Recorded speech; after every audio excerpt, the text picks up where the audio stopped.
अस्सलाम वालेकुम student. I hope you all are fine. जैसे आपको पता है हमने इससे पहले गैसेस स्टेट ऑफ मैटर पढ़ा था और जो चैप्टर हमने कम्प्लीटली कवर किया था, इन दो पार्ट्स में कवर कर दिया था क्योंकि लेक्चर थोड़ा बड़ा हो गया था। अच्छा, आपको जैसे मैंने बताया था कि भाई जो आपका ये स्टेट्स ऑफ मैटर का चैप्टर है, पहले एक ही चैप्टर होता था ओल्ड बुक में, लेकिन अब इसको तीन अलग अलग चैप्टर में डिवाइड कर दिया गया है। और आज हम जो है स्टेट ऑफ मैटर लिक्विड पढ़ेंगे। बहुत अच्छा चैप्टर है और इसमें कंसेप्ट ज़्यादा है। कोई फार्मूला और न्यूमेरिकल वगैरह आपको नहीं मिलेगा, तो कंसेप्ट समझना और बस एक तरह से स्टोरी लेके चलना, इसको सुनते जाओ, ठीक है ना। तो states of matter liquid, liquid आप अपनी डेली लाइफ में बहुत यूज़ करते हो ना। लिक्विड फॉर एग्जांपल सबसे इंपॉर्टेंट तो हमारे पास वाटर ही हो जाता है और एज यूनिवर्सल सॉल्वेंट भी है वो। फिर और भी हमारे पास लिक्विड है लाइक मरकरी, ऑयल और पेट्रोल। और जो है ऑयल हो गया, वाटर हो गया, ब्लड हो गया, मिल्क वगैरह एक्सेट्रा। अब जैसे पिछले हमने देखा था कि काइनेटिक मोलिकुलर थ्योरी ने अबाउट गैस के बारे में कुछ पोस्टुलेट्स दिए थे। बट हम यहाँ कोई आइडियल लिक्विड नहीं होगा, ऐसा नहीं होगा। यहाँ पे हम सिंपल सिर्फ लिक्विड के लिए कुछ पोस्टुलेट्स लेंगे जो काइनेटिक मोलिकुलर थ्योरी ने दिए। क्या दिए ज़रा देखते हैं। काइनेटिक मोलिकुलर थ्योरी बोलती है कि लिक्विड के मॉलिक्यूल जो है ना क्लोज होते हैं। फॉर एग्जांपल अगर गैसेस के मॉलिक्यूल इतना दूर दूर है ना, तो लिक्विड के मॉलिक्यूल को आप एक कंटेनर में लोगे तो थोड़ा वो करीब होंगे, इतना ज़्यादा करीब नहीं होंगे लेकिन वो एक दूसरे से करीब होंगे और एक फोर्स होगी उनके दरमियान, close together in a small space. सही है। लिक्विड मॉलिक्यूल कांस्टेंट मोशन करेंगे। मतलब आप देखो, आप लिक्विड को कहीं भी फॉर एग्जांपल लिक्विड गिर जाता है तो उसी वक्त बहता है, क्यों? क्योंकि वो उसमें मोशन हो रही है, वो कांस्टेंट मोशन करेगा। और उसकी मूवमेंट जो है ना थोड़ी सी रिस्ट्रिक्टेड होती है। जैसे गैस मॉलिक्यूल हवा में फ्रीली घूम रहे थे, कहीं भी जा रहे हैं इधर उधर। लेकिन ये देखो, वाटर मॉलिक्यूल को एक कंटेनर में रखा हुआ है, इधर ही मूवमेंट कर सकते हैं, इससे ज़्यादा नहीं कर सकते। लेकिन क्या आप सोच सकते हो कि इधर अगर मैं गैस को रखता तो क्या होता? गैस के मॉलिक्यूल एस्केप कर जाते हैं क्योंकि कंटेनर भी ओपन है और वो यहाँ से निकल जाता है। तो इसलिए जो लिक्विड के मॉलिक्यूल होते हैं उनकी मूवमेंट थोड़ी रिस्ट्रिक्टेड होती है, लेकिन वो भी मोशन कर रहे होते हैं। इनके दरमियान फोर्स ऑफ अट्रैक्शन होती है, गैसेस के दरमियान तो बहुत कम थी। इनके दरमियान थोड़ी बहुत फोर्स ऑफ अट्रैक्शन होती है जो एक दूसरे को अट्रैक्ट करती है। ओके। इनके दरमियान फोर्स ऑफ अट्रैक्शन होती है जो लिक्विड मॉलिक्यूल को आपस में जोड़ के रखती है। वरना आप देखते हैं कि भाई लिक्विड को आपने ज़मीन पे गिराया और लिक्विड जो है अलग अलग हिस्सों में टूट गया, ऐसा नहीं होता। लिक्विड जो है साथ बहता है एक साथ, मतलब तो उसके दरमियान कोई फोर्स है, फोर्स ऑफ अट्रैक्शन है, और लेकिन वो वीक फोर्स है। वो हम आसानी से तोड़ सकते हैं। फॉर एग्जांपल आपको ये मरकरी दिख रहा है, कैसे इसका जो हाफ पोर्शन इस साइड आ गया, मतलब बीच में से बॉन्डिंग टूट गई, मतलब वीक फोर्स है। और कोलिजन जो होती है लिक्विड मॉलिक्यूल में बहुत फ्रीक्वेंट होती है, क्योंकि करीब होंगे तो कोलिजन भी ज़्यादा होगी। और ब्राउनियन मोशन, मतलब ये कह रहा है जो मतलब इस ये जो इसका रैंडम मोशन है इसको हम ब्राउनियन मोशन भी कहते हैं। जो result unequal number of collision इसमें दिखाई जाती है। Different different side, for example ये इधर कोलाइड करेगा तो फिर इससे कोलाइड करेगा, मतलब इसमें अलग अलग तरह की कोलिजन चलती रहती है, कोई इक्वल नंबर ऑफ कोलिजन नहीं है। बट इसी तरह ये जो है मतलब लिक्विड जो है वॉल्यूम, मतलब अगर हम इनको हीट करते हैं तो इससे इनका वॉल्यूम नहीं बढ़ता। ओके। जैसे गैस को हम हीट करते तो उनका वॉल्यूम बढ़ जाता था, लिक्विड डोंट शो, इसलिए कहा है अनलाइक गैसेस, गैसेस की तरह नहीं। लिक्विड जो है मतलब जब आप उनको हीट करोगे तो उनका वॉल्यूम इंक्रीज नहीं होगा। हीट करोगे तो क्या होगा? हीट करोगे तो लिक्विड बॉयल होकर गैस बन जाएंगे। यस, हमें पता है। नाउ अब हम कुछ प्रॉपर्टीज़ देखेंगे लिक्विड के बारे में। लिक्विड की क्या प्रॉपर्टीज़ हैं? फॉर एग्जांपल आप यहाँ पे बड़ी अच्छी इमेज है, यहाँ पे आप देख सकते हो पिक्चर। आपने कभी ना कभी तो वाटर में इंक डाली होगी, और इंक जो है मतलब अचानक से पूरी नहीं फैली होगी, लेकिन आहिस्ता आहिस्ता उसमें डिफ्यूज़ हो रही होगी, मतलब उसमें स्प्रेड कर रही होगी। तो दिस प्रोसेस कॉल्ड डिफ्यूजन। क्या कहते हैं इस प्रोसेस को? डिफ्यूजन बोलते हैं। इसी तरह हमने गैस में भी डिफ्यूजन देखी थी। गैस में डिफ्यूजन किस तरह होगी? फॉर एग्जांपल आप परफ्यूम कमरे में जो है स्प्रे करो तो क्या होगा? पूरे कमरे में खुशबू फैल जाएगी। क्यों? क्योंकि परफ्यूम के पार्टिकल्स स्प्रेड करे, डिफ्यूज़ हुए।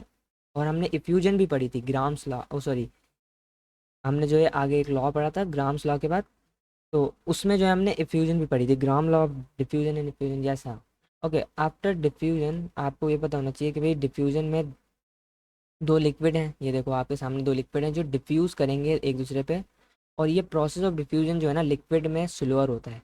आपको पता है लिक्विड में ये देखो कितना आहिस्ता आहिस्ता डिफ्यूज़ कर रहा है, लेकिन गैस में आपने ये भी स्प्रे किया पूरे कमरे में पार्टिकल फैल जाएंगे। अब गैसेस में क्यों होता है? क्योंकि उनके दरमियान फोर्स कम है। उनके दरमियान फोर्स कम है, इसकी वजह से वो जल्दी स्प्रेड करते हैं। उनके दरमियान गैप ज़्यादा है, इसलिए वो जल्दी स्प्रेड करते हैं। लेकिन जो लिक्विड के पार्टिकल हैं उनके दरमियान इस मतलब इन फोर्स ज़्यादा है, फोर्स भी है, और जो है गैप कम है, जिसकी वजह से आहिस्ता आहिस्ता मतलब स्प्रेड करते हैं। लाइक आप इंक को स्प्रेड करते हुए देख रहे हो ग्लास ऑफ वाटर में, बहुत स्लोली स्प्रेड कर रहे हैं ना। ये तो था डिफ्यूजन। इस हमने इससे पहले गैसेस को देखा था कि हमने गैसेस को कंप्रेस कर लिया था, और कंप्रेस करके compress natural gas, liquefy natural gas, ये हमने बना ली थी, सीएनजी, एलएनजी। तो ये कैसे हुआ था? लेकिन वो हमने उनको कंप्रेस करा था, प्रेशर दिया था। बट अभी अभी हम देख रहे हैं क्या लिक्विड कंप्रेस हो सकते हैं, लिक्विड कंप्रेस हो सकते हैं, लेकिन लेस कंप्रेसिबल, बहुत कम कंप्रेस हो सकते हैं। इसी वजह से हम जो है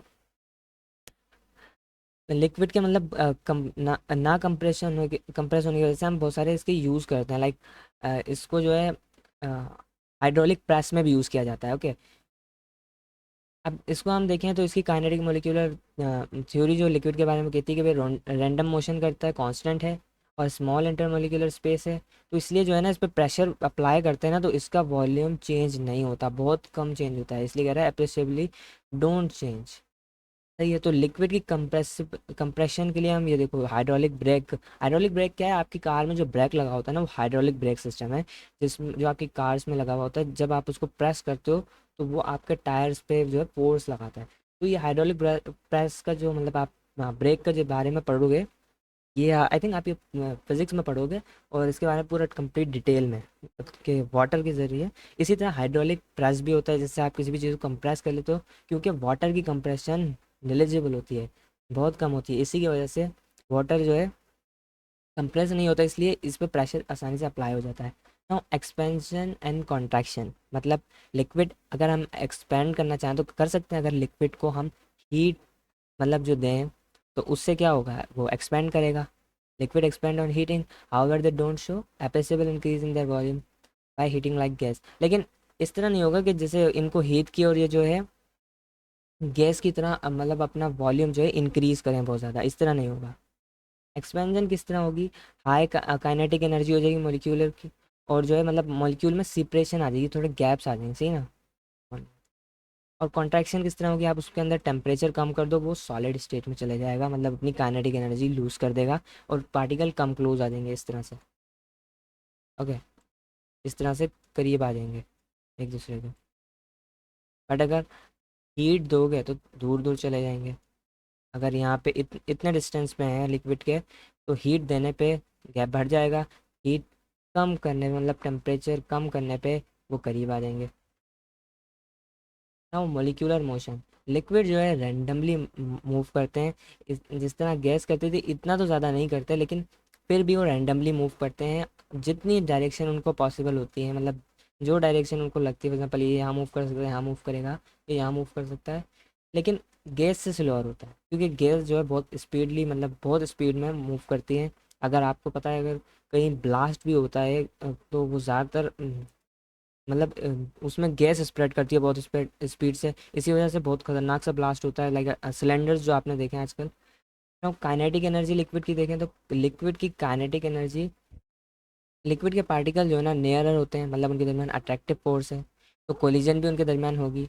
लेकिन इस तरह नहीं होगी जिस तरह से गैस के मॉलिक्यूल फास्ट मूव कर रहे थे और बहुत फास्ट कोलिजन हो रही थी। लेकिन काइनेटिक एनर्जी जो लिक्विड की होती है ना, वो रिलेटिवली लो होगी देन गैसेस की। तो गैस की काइनेटिक एनर्जी ज़्यादा है, जिसकी काइनेटिक एनर्जी ज़्यादा होगी उसकी मोशन भी तेज़ होगी, उसकी मोशन बहुत तेज़ होगी। लेकिन जिसकी काइनेटिक एनर्जी कम है, फॉर एग्जाम्पल इसकी काइनेटिक एनर्जी कम है, ये मोशन कम करेगा, आहिस्ता करेगा। ओके, तो इसलिए लिक्विड की kinetic energy as compare to gas कम होती है। इसी वजह से कोलिजन भी जो है इतनी ज़्यादा मतलब मोलिकुलर कोलिजन भी इतनी ज़्यादा नहीं होती, ठीक है। लेकिन अगर हम काइनेटिक एनर्जी बढ़ाएं तो कोलिजन बढ़ सकती है। ओके, यह लिखा हुआ है increase the molecular collision will result the increase in kinetic energy. Now अब हम आ रहे हैं इन द इस चैप्टर के सबसे इम्पॉर्टेंट पार्ट पे, which is inter molecular forces.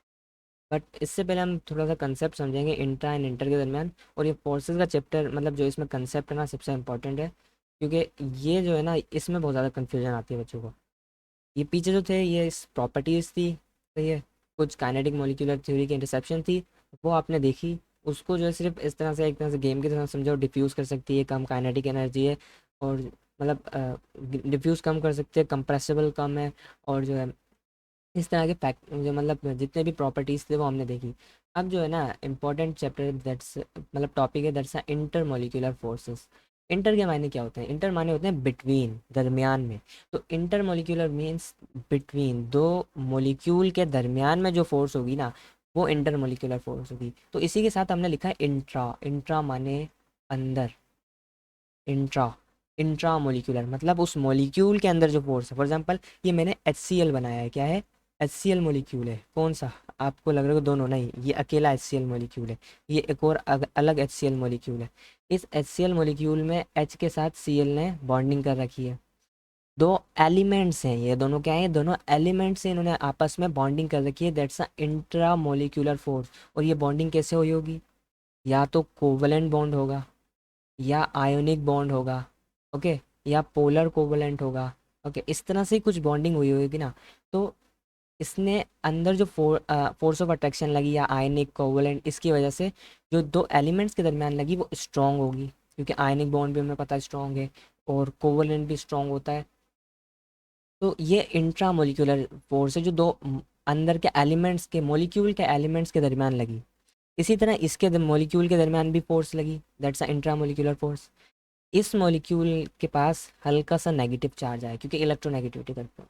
इसके पास पॉजिटिव चार्ज आया, इसके पास भी नेगेटिव आया, इसके पास भी पॉजिटिव आया। अब बताओ ये नेगेटिव एंड और ये पॉजिटिव एंड, ये इसका नेगेटिव एंड और ये इसका पॉजिटिव एंड, थोड़ी बहुत अट्रैक्शन तो रखेंगे ना, क्योंकि नेगेटिव पॉजिटिव एक दूसरे को अट्रैक्ट तो करते ही हैं। तो हल्की सी एक फोर्स इनके दरमियान जनरेट हो जाएगी, that's a weak intermolecular force. इन दोनों मोलिक्यूल के दरमियान जो बनी वो इंटर मोलिकुलर फोर्स है। आई होप आपको इसको थोड़ा कंसेप्ट समझ में आया होगा। इन्हीं फोर्स को हम वैंडरवाल फोर्स भी बोलते हैं। एग्जाम में क्वेश्चंस आपको इस तरह भी दिए जाएंगे, what is van der Waals force, what is the difference between van der Waals force and the strong force, intermolecular intramolecular force. तो मतलब कंफ्यूज मत होना, इंट्रामोलिकुलर इंटरमोलिकुलर फोर्स और van der Waals force is same thing, okay, same forces हैं। और ये फोर्स ऑफ अट्रैक्शन किसके दरमियान होती है? Not about liquid molecule, between two molecule, जो भी दो मॉलिक्यूल होंगे उनके दरमियान एक सेकेंडरी फोर्स होगी जिसको हम वैंडरवाल फोर्स भी बोलते हैं, इंटरमोलिकुलर फोर्स भी बोलते हैं। और ये कैसा बॉन्ड बॉन्ड होता है? ये फिजिकली बॉन्ड होता है, ओके, केमिकल बॉन्ड यहाँ बना है, ये फिजिकल बॉन्ड है। ऐसे ही वाटर के मॉलिक्यूल के दरमियान क्या है? Intermolecular force. आप उसको तोड़ सकते हो, हाँ। हम क्या करेंगे? हम उनको सिर्फ हीट देंगे, हीट देने से वो बॉयल हो जाएंगे, वेपर की फॉर्म में आ जाएंगे। बहुत ईजी है। लेकिन क्या मैं बोलूँ H2O के, ये H है, ये भी H है, और ये O, इनके दरमियान आप बॉन्डिंग तोड़ सकते हो? आप बोलोगे नहीं, क्योंकि इसके लिए बहुत ज़्यादा टेम्परेचर देना पड़ेगा। क्योंकि H2O आइस में भी आपको मिल जाएगा, वाटर में भी H2O मिल जाएगा, गैस में भी आपको H2O मिल जाएगा, लेकिन बॉन्डिंग आपको सब में नहीं मिलेगी। कौन सी? इंटरमोलिकुलर फोर्स आपको सब में नहीं मिलेगी, ओके। तो मतलब हमें ये पता चला कि इंट्रामोलिकुलर फोर्सेस स्ट्रॉन्ग होती हैं और वो दो एलिमेंट्स के दरमियान बनती है मॉलिक्यूल के, लेकिन इंटरमोलिकुलर फोर्स दो मॉलिक्यूल के दरमियान बनती हैं, जो क्यों क्रिएट होती हैं? Due to dipole. अब हम समझेंगे व्हाट इज़ डायपोल, ओके। हम अब पढ़ने जा रहे हैं डायपोल, डायपोल इंटरेक्शन। डायपोल मतलब क्या? देखो, डाई मतलब दो, और पोल मतलब आप रीजन समझ लो एक तरह से, एक पोल ये, एक पोल ये, एक पॉजिटिव पोल, ओके, एक नेगेटिव पोल होगा, 1 मिनट, एक नेगेटिव पोल। इस तरह से पोल्स क्रिएट हुए और उन्होंने एक दूसरे के दरमियान फोर्स ऑफ अट्रैक्शन क्रिएट कर ली, that's a dipole, dipole force. I think आपको अब कुछ लिटिल बिट आइडिया आ रहा होगा what is dipole, dipole interaction. देखो, लिक्विड मॉलिक्यूल पोलर भी हो सकता है, नॉन पोलर भी हो सकता है, क्योंकि हमने इससे पिच I think in the second chapter, no, in third chapter हमने पढ़ा था व्हाट इज पोलर बॉन्ड, मतलब कोवलेंट बॉन्ड। कोवलेंट बॉन्ड जिसमें शेयरिंग ऑफ इलेक्ट्रॉन होता है, ओके।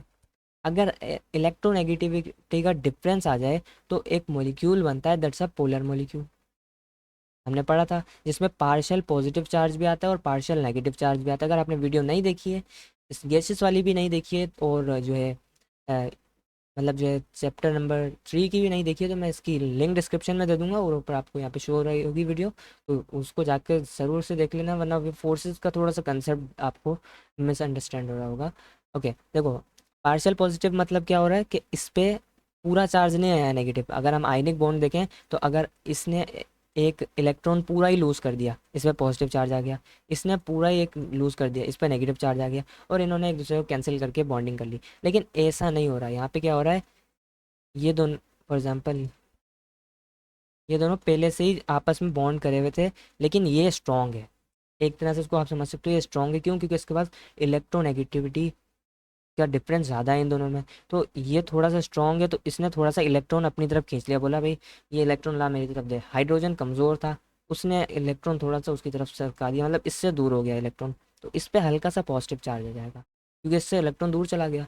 उस पर हल्का सा नेगेटिव चार्ज आ जाएगा क्योंकि उसके पास इलेक्ट्रॉन करीब आ गया। सही है ना। देखो इसका इलेक्ट्रॉन यहाँ था, इन दोनों के दरमियान में था, सॉरी इन दोनों के दरमियान में था। इसने कहा इलेक्ट्रॉन ऐसा नहीं चलेगा, मेरा मैं पावरफुल हूँ, मेरे पास इलेक्ट्रॉन करीब होना चाहिए। इलेक्ट्रॉन जब इसके पास करीब आया तो इसके बाद नेगेटिव, स्लाइटली नेगेटिव चार्ज आ गया। तो इस तरह से दो अपोजिट पोल बन गए, दो अपोजिट पोल जो पार्शियल पॉजिटिव और नेगेटिव थे उनको हमने, और क्यों बने, इलेक्ट्रोनेगेटिविटी के डिफरेंस की वजह से उनको हमने डायपोल कहा। Example H C L. H C L क्या है, एच सी एल एक पोलर मॉलिक्यूल है। तो इससे हमें एक बात क्या समझ में आ रही है कि डायपोल डायपोल इंटरेक्शन हमें पोलर मॉलिक्यूल में देखने को मिल रही है, ना कि नॉन पोलर में। ओके, एक तो सबसे अच्छी इंपॉर्टेंट बात। और ये जो पार्शियल पॉजिटिव चार्ज हाइड्रोजन पे बना और फिर जो क्लोरीन पे पार्शियल नेगेटिव बना, उसकी वजह से ये पोलैरिटी आई है, मतलब इलेक्ट्रोनेगेटिविटी का डिफरेंस हुआ है। अच्छा, अब ये दोनों अपोजिट पोल जो हैं, फॉर एग्जांपल इसका ये तो पहले से जुड़े हुए थे, इन्होंने इंट्रा मोलिकुलर फोर्स बनाई थी, ये देखो इंट्रा मोलिकुलर। बट इन्होंने भी इंट्रा बनाई हुई थी, इन्होंने सोचा, इस क्लोरीन ने सोचा चलो मैं थोड़ी सी एक और बॉन्डिंग बना लेता हूँ। इसने स्लाइटली नेगेटिव था, ये स्लाइटली पॉजिटिव था, इन्होंने हल्की हल्की करके एक बॉन्डिंग बना ली, एक इंट्रैक्शन कर ली एक दूसरे से। उनको क्या कहा गया, उनको कहा गया डायपोल डायपोल इंट्रैक्शन। ये एक मॉलिक्यूल का पोल है, नेगेटिव पोल। भाई एक एक एक मुल्क समझ लो, उसके दो पोल हैं, एक नेगेटिव पोल एक पॉजिटिव पोल। हाँ, इसी तरह एक मॉलिक्यूल है जिसके दो पोल हैं, एक नेगेटिव पोल है एक पॉजिटिव पोल है। खंबे भी तो होते हैं, खंबे में भी तो आप देखते हो कि भाई दो तरह की तारें जा रही होती है, एक नेगेटिव पॉजिटिव। तो इस तरह समझ लो कि भाई ये एक के पास पॉजिटिव पोल है और ये नेगेटिव पोल है। अब पता है आपको पॉजिटिव नेगेटिव अट्रैक्ट करते हैं, तो इसका ये हल्की सी एक फोर्स बना लेगा बोले, ताकि ये दूर ना जाए। इसी तरह इसका भी ये पॉजिटिव और नेगेटिव एक तरह की फोर्स बना लेगा ताकि ये दूर नहीं जा पाए। और ये एक इंट्रैक्शन बन गई इनके दरमियान, जिसको हम डायपोल डायपोल इंट्रैक्शन कहते हैं। देखिए electrostatic force of attraction between positive end of one polar molecule, confuse मत होना।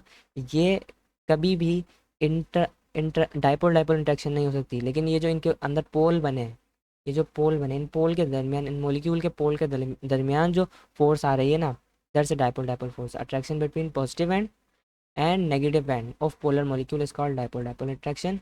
और ये क्यों हो रही है, इलेक्ट्रोनेगेटिविटी का डिफरेंस।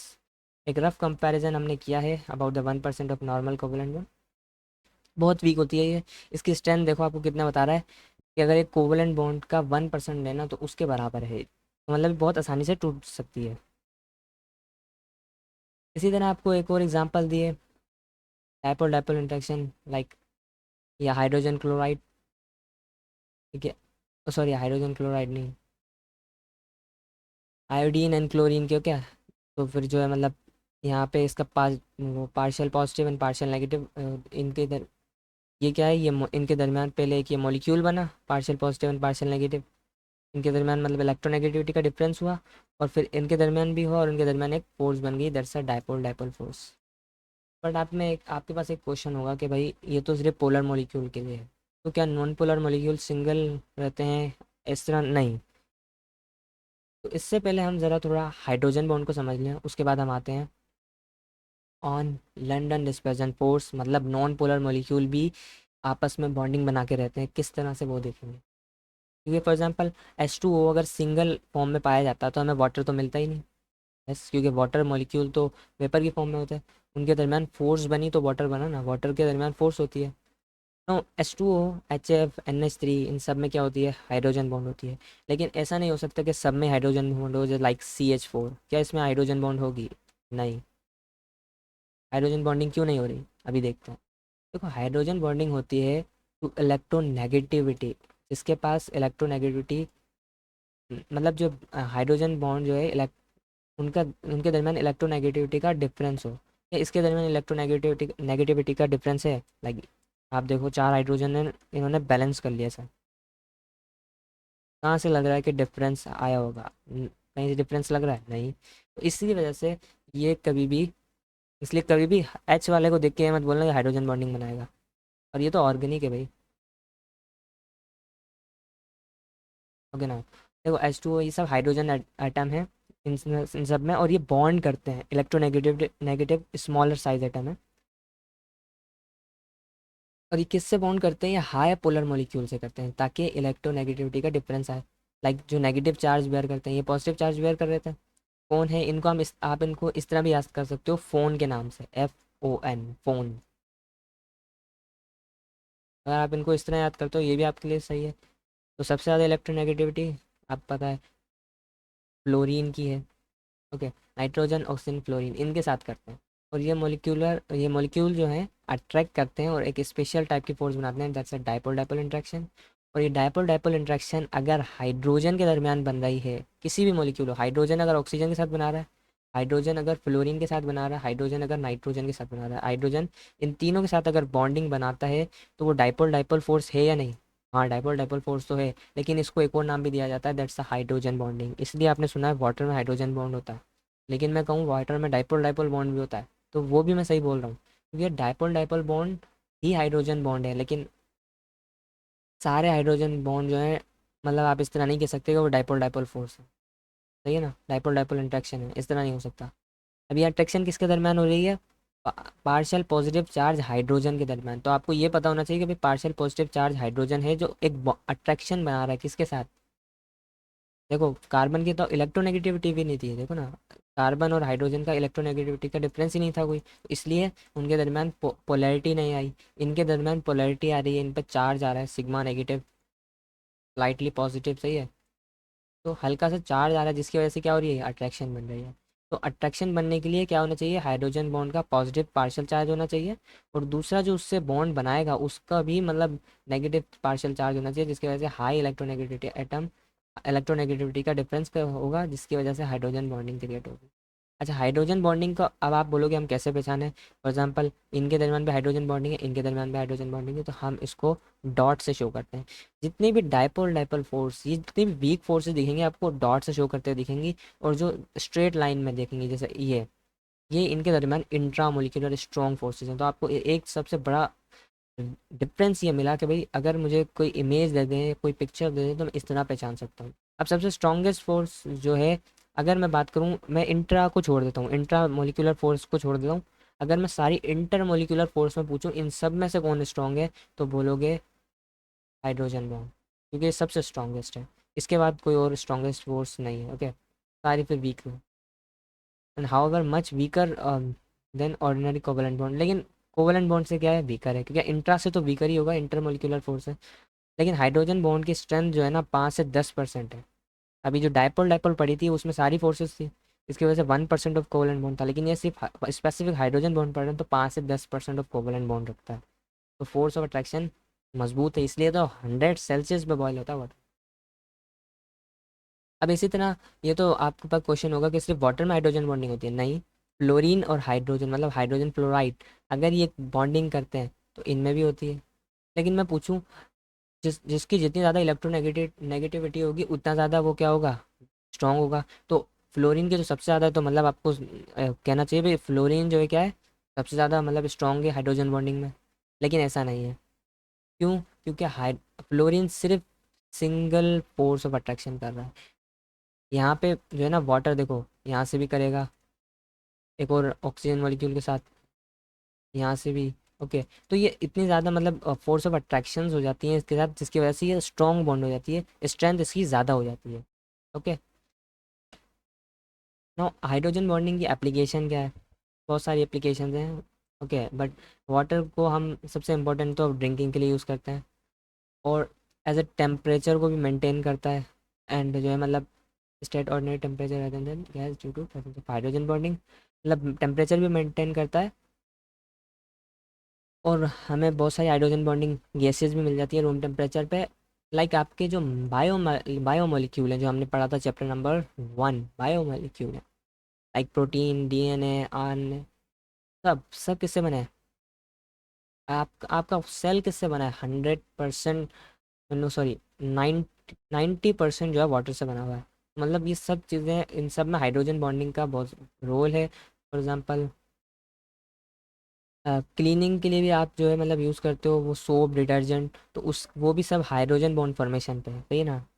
सोप वाटर वगैरह सब हाइड्रोजन बॉन्ड पे, क्योंकि सोप के दो पार्ट होते हैं, एक पार्ट होता है जो वाटर को मतलब वाटर से रिएक्ट करता है, मतलब वाटर वाटर के लिए लाइक कह सकते हैं, और एक होता है जो मतलब जो डिटर्जेंट डिटर्जेंट वगैरह या फिर कोई भी जिस पे क्लीनिंग एक्शन या ऑयल वगैरह जिस पे भी है उससे बॉन्डिंग करता है, ताकि उसको हटाया जा सके। फॉर एग्जाम्पल आपके हाथ पे ऑयल लगा हुआ है, आपने साबुन लगाई, तो साबुन को जब आप वाटर से धोते हो तो साबुन वाटर के साथ भी बॉन्ड बनाता है, ऑयल के साथ भी बनाता है, जिसकी वजह से आपके हाथ से ऑयल हट जाता है। इस और पेंट वगैरह में भी यूज़ होता है, हाइड्रोजन बॉन्डिंग का बहुत ज़्यादा यूज़ है, एडेसिव एक्शन। ओके, फैब्रिक्स वगैरह क्लॉथ में भी, मतलब सिल्क पॉलिस्टर नायलॉन वगैरह जो बनाते हो, इन सब में भी हाइड्रोजन बॉन्डिंग, मतलब हाइड्रोजन बॉन्डिंग आपको हर जगह दिख जाएगी जहाँ वाटर, जो भी हाइड्रोजन बॉन्डिंग वाले जो मतलब मॉलिक्यूल्स हैं, लाइक वाटर हो गया सब्सटेंस, वो सब हाइड्रोजन बॉन्डिंग रखते होंगे और उनका सबसे ज़्यादा रोल होता है। Now, कुछ कंसेप्ट हाइड्रोजन बॉन्डिंग के लिए, फर्स्ट इज स्पेसिफिक हीट, बल्कि high specific heat. What is specific heat? एक फॉर एग्जांपल मैं एक सब्सटेंस लेता हूँ जिसका मैंने जो मतलब वज़न है, हमने ये पढ़ा था पहले भी, 1 ग्राम है। ओके, का वेट क्या, 1 ग्राम। इस 1 ग्राम की एक सब्सटेंस को मैं इतनी हीट देता हूँ, इतनी हीट देता हूँ कि इसका 1 सेल्सियस टेम्परेचर बढ़ जाता है। फॉर एग्जाम्पल अभी जो है इसका टेम्परेचर है 15 सेल्सियस, और मैंने इसको इतनी हीट दी कि ये कितना बढ़ गया, 16 सेल्सियस। तो ये जो मैंने 1 सेल्सियस का टेम्परेचर में चेंज लाया, और उस अमाउंट ऑफ हीट 1 ग्राम के सब्सटेंस का, तो जो मैंने अमाउंट ऑफ हीट दी ना, that's a specific heat. I think आपको कुछ लिटिल बट आइडिया आया होगा कि 1 ग्राम सब्सटेंस को मैंने जितनी हीट दी और उससे 1 सेल्सियस का चेंज आया, दैट्स अ स्पेसिफिक हीट। उस हीट को हम स्पेसिफिक हीट कह रहे हैं। इसी तरह वाटर जो है ना तो वो अचानक से वहाँ गर्म हो जाता है और अचानक से कूल हो जाता है, जैसे आपको पता है, आप चूल्हे पर रखो फिर भी टाइम लगेगा, और फ्रिज में रखो फिर भी उसे टाइम लगेगा ठंडा या गर्म होने में। तो मतलब इसकी स्पेसिफिक हीट बहुत ज़्यादा है। फॉर एग्जांपल अगर आप देखो, जो भी समंदर के एरियाज जो होते हैं ना, जहाँ पे मतलब समंदर वगैरह है, तो उधर सुबह का वक्त मतलब जो डे टाइम होता है वो थोड़ा सही होता है, कूल होता है, लेकिन रात का टाइम गर्म होता है। क्यों? क्योंकि सुबह के टाइम वो सारी हीट को एब्जॉर्ब कर लेता है, लेकिन रात के वक्त अब उस हीट को इमिट करता है, जिसकी वजह से रात वहाँ पे गर्म हो जाती है, वार्म हो जाती है।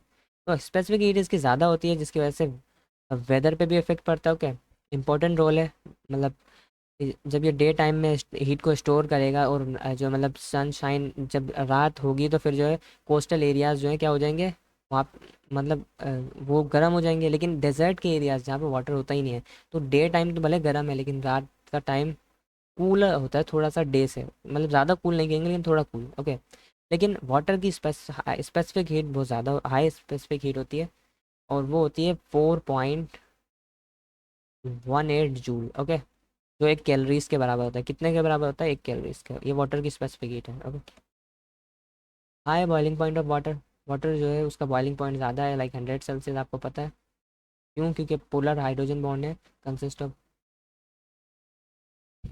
और वाटर कितने हाइड्रोजन बॉन्ड बनाता है? मैक्सिमम 4 हाइड्रोजन बॉन्ड बनाता है। ओके, इन 3D में अगर आप देखो, और मैं क्या कह रहा हूँ, हाइड्रोजन फ्लोराइड जो क्या स्ट्रोंगर है, अगर हम बोलें कि वो स्ट्रोंगर है, तो सिर्फ वो इलेक्ट्रोनेगेटिविटी के डिफरेंस में हाइड्रोजन बॉन्डिंग में नहीं है। क्यों? क्योंकि उसके पास कम हाइड्रोजन बॉन्डिंग है देन, आपको पता है कि हाइड्रोजन बॉन्डिंग वाटर में ज़्यादा है, हाइड्रोजन फ्लोराइड में कम है, क्योंकि इसमें एक बॉन्डिंग हो रही है, उसमें चार चार हो रही है। ओके, इसमें आई थिंक दो, इसमें दो हो रही है और उसमें चार हो रही है। Okay, high density of water, water की डेंसिटी क्या है? वाटर की डेंसिटी ज़्यादा है, इसलिए तो आपने देखा है कि वाटर पे बर्फ़ फ्लोट करती है, क्योंकि बर्फ़ की डेंसिटी कम है। मतलब वाटर जो है उसकी डेंसिटी ज़्यादा होती है, बर्फ़ की डेंसिटी कम होती है, क्योंकि हाइड्रोजन बॉन्ड प्रेजेंट है, स्ट्रॉन्ग अट्रैक्टेड है। इसी की वजह से आपको पता है कि डेंसिटी किसके बराबर होती है? Density is inversely proportional to volume. हमने फार्मूला भी देखा था, density is equal to mass upon volume, तो इन्वर्सली प्रोपोर्शनल है। आप वॉल्यूम बढ़ाओ, डेंसिटी कम हो जाएगी, वॉल्यूम बढ़ाओ डेंसिटी कम हो जाएगी, और डेंसिटी बढ़ाओ वॉल्यूम कम हो जाएगा। तो वाटर की डेंसिटी जो है रिलेटिवली हाई है 20 पे। ओके, और मैरीन लाइफ जो है ना वाटर के अंदर सर्वाइव करती है हाई डेंसिटी ऑफ वाटर पे। Okay, viscosity, what is viscosity, ये आपको पता होना चाहिए। 1 मिनट।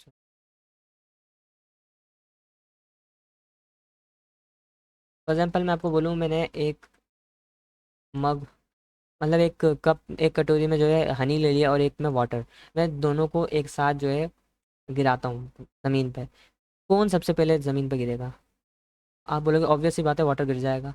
क्यों? क्योंकि वाटर के अंदर इतनी ज़्यादा उसके अंदर रेजिस्टेंस नहीं है, उसके अंदर इंटरनल रेजिस्टेंस नहीं है, इसी वजह से।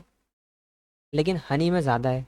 लेकिन अगर हम देखें according to other other liquids, तो वाटर की जो है ना, मतलब उसके अंदर स्ट्रॉन्ग अट्रैक्टिव फोर्स होती है, जिसकी वजह से वाटर की इंटर मॉलिक्यूलर अट्रैक्शन ज़्यादा होती है।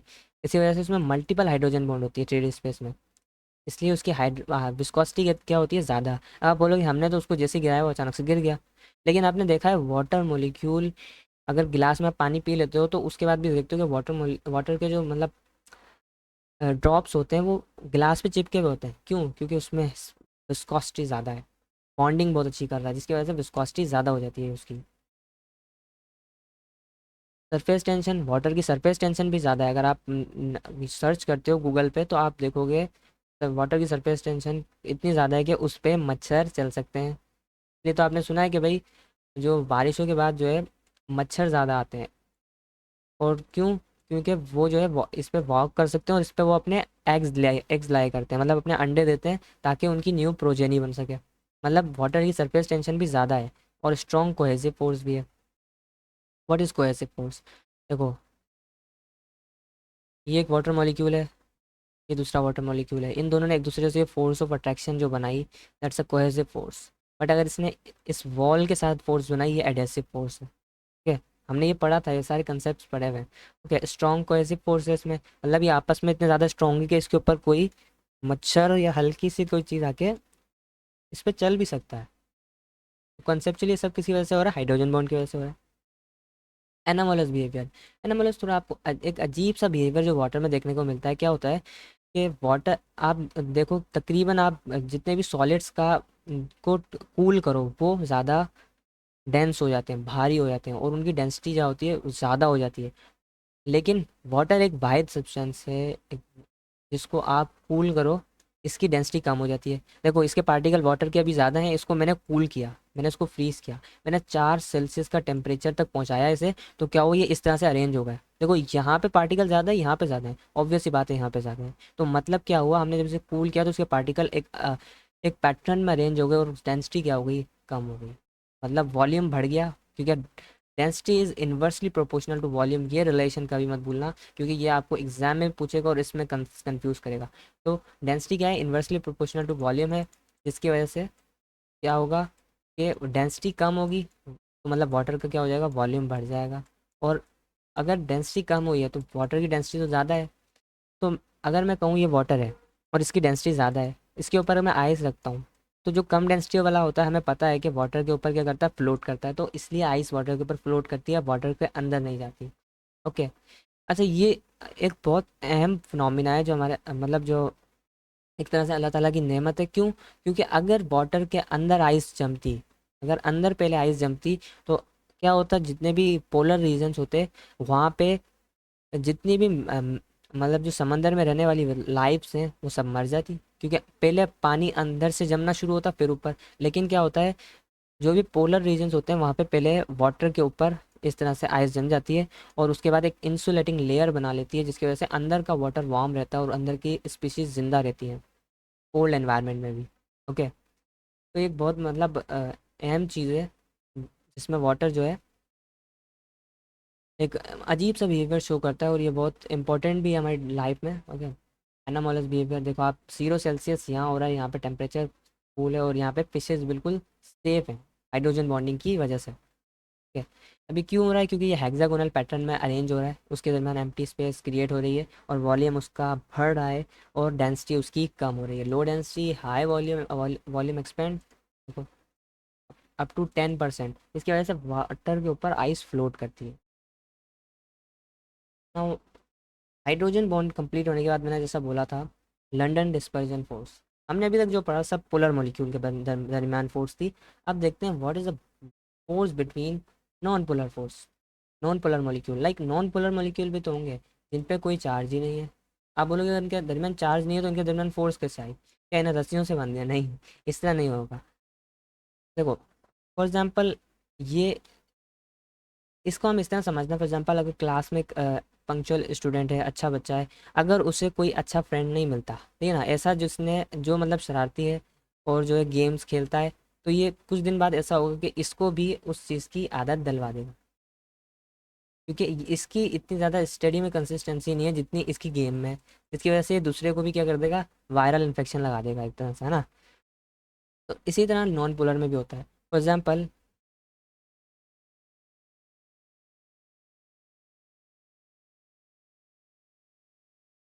ये एक नॉन पोलर मॉलिक्यूल है हमारे सामने, तो कोई चार्ज नहीं है, बट ये जो है ना एक पता नहीं टेम्पररी टाइम के लिए डायपोल बना। मतलब क्या हुआ, अचानक से इसमें इसके अंदर एक डिस्टॉर्शन पैदा हुई, और एक तरफ जो है पॉजिटिव चार्ज क्रिएट हो गया और एक तरफ नेगेटिव चार्ज क्रिएट हो गया। मतलब ये हल्का सा इलेक्ट्रोनेगेटिव बना।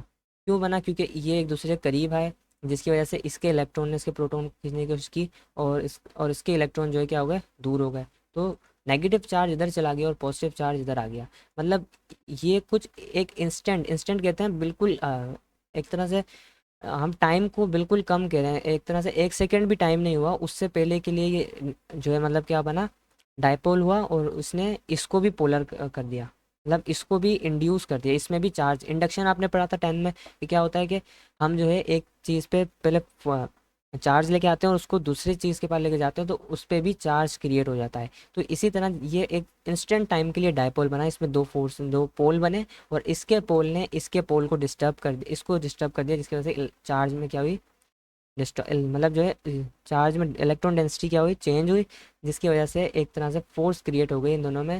That's a London dispersion force, जो दो नॉन पोलर मॉलिक्यूल में क्रिएट हुई। ओके, तो अट्रैक्टिव फोर्स थी नॉन पोलर मॉलिक्यूल के दरमियान, जो एक टेम्पररी फोर्स है, लेकिन टेम्पररी वक्त के लिए पोलर बनी। अभी किस में होती है, लाइक गैसोलीन्स में, बेंजीन में, इस बेंजीन में, ओके इंपॉर्टेंट है। नॉन पोलर मॉलिक्यूल जो लिक्विड स्टेट में रूम टेम्परेचर पे पाए जाते हैं ना, उनमें क्या पाई जाएगी आपको, लंडन डिस्पर्जन फोर्स। लेकिन जैसे नॉन पोलर सब्सटेंस हैं, H2, chlorine, fluorine, methane, helium, neon, argon, ये जो है लिक्विफाई हो सकते हैं अगर हम इनका टेम्परेचर जो मतलब हम डिक्रीज़ करें। तो टेम्परली हमने देखा एक इलेक्ट्रॉन डिस्टॉर्शन हुई, सही है, एक इलेक्ट्रॉन डिस्टॉर्शन है किसी एक एटम में, उसके इलेक्ट्रॉनिक इन्फ्लुएंस में, जिसकी वजह से वो कुछ बल्कि हम इस तरह कह सकते हैं कि बिल्कुल कम टाइम के लिए, मतलब टाइम का चेंज आप इतना मानो कि टाइम का चेंज जो है ज़ीरो के बराबर है, बिल्कुल हल्का सा चेंज आया, और जिसकी वजह से उसमें पोलराइजेशन हुई मॉलिक्यूल में, उसको हम कहेंगे इंस्टेंटेनियस डायपोल। इंस्टेंटेनियस वर्ड यहाँ से निकला है, हमने जो फिजिक्स में चैप्टर पढ़ा था instantaneous velocity, instantaneous acceleration. Okay, तो ये इसी वर्ड से निकला है कि बिल्कुल इंस्टेंट के लिए हुआ, इंस्टेंट के लिए एक्सिलरेट किया, इंस्टेंट के लिए वेलोसिटी मतलब जो है चेंज आया। तो इंस्टेंटेनियस जो चेंज आया, जो जिसकी वजह से इसमें इलेक्ट्रॉन डिस्टॉर्शन हुई और वो इंस्टेंटेनियस डायपोल बना इलेक्ट्रॉन डेंसिटी में। ओके, इसने इसको भी बिगाड़ दिया, मतलब खुद तो मतलब पोलर बना ही हल्का सा, कुछ देर के लिए पोलराइज हुआ, इसने इसको भी इंड्यूस कर दिया, जिसकी वजह से अट्रैक्टिव फोर्स बन गई, और वो फोर्स जो है इंस्टेंटेनियस डायपोल और इंड्यूस डायपोल के दरमियान बनी।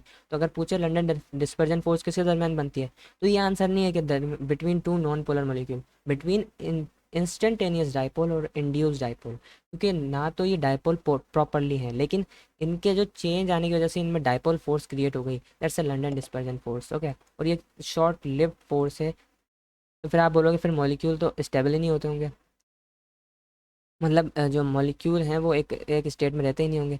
नहीं, देखो ये जिसकी वजह से इनके स्ट्रक्चर में क्या हुआ है, चेंज आया और एक फोर्स क्रिएट हुई है, और ये फोर्स किसने फाइंड की, फ्रिट्ज लंडन, जर्मन फिजिस्ट है, इन्होंने इसको फाइंड किया। लाइक इस तरह आप यहाँ देख सकते हो, एक एटम में डिस्ट्रैक्शन क्रिएट हुई, और ये चार्ज एक तरफ यहाँ आ गया, एक तरफ अलग आ गया, ये इंस्टेंटेनियस डायपोल हो गया, ये इंड्यूस डायपोल हो गया सेकेंड एटम में, और ये एक फोर्स बन गई, क्रिएट हो गई। अब ये जो फोर्स है कुछ फैक्टर्स भी होंगे। फॉर एग्जांपल अगर जितना ज़्यादा बड़ा मॉलिक्यूल है और उसमें जितने नंबर ऑफ इलेक्ट्रॉन होंगे, उतनी ज़्यादा डिस्टॉर्शन हुई होगी। सिंपल सी बात है, जितने ज़्यादा इलेक्ट्रॉन, फॉर एग्जांपल 3 इलेक्ट्रॉन है और एक तरफ 10 हैं, तो 10 में ज़्यादा जल डिस्टॉर्शन हुई होगी, 3 में कम हुई होगी। तो इसी वजह से फोर्स भी कितनी ज़्यादा उसकी स्ट्रेंथ होगी, अच्छी फोर्स बनी होगी, जिसकी वजह से उसकी स्ट्रेंथ भी ज़्यादा होगी।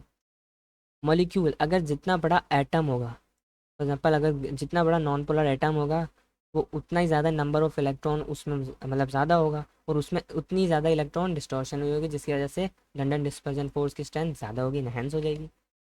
तो अब कुछ हम ये था कुछ मतलब लिक्विड्स के दरमियान फोर्स, मतलब ज़्यादातर मॉलिक्यूल्स के दरमियान फोर्स थी, like London dispersion force, hydrogen bond, dipole, ये सब आपको एक बार रिवाइज करना, ये बहुत इंपॉर्टेंट फोर्सेज हैं।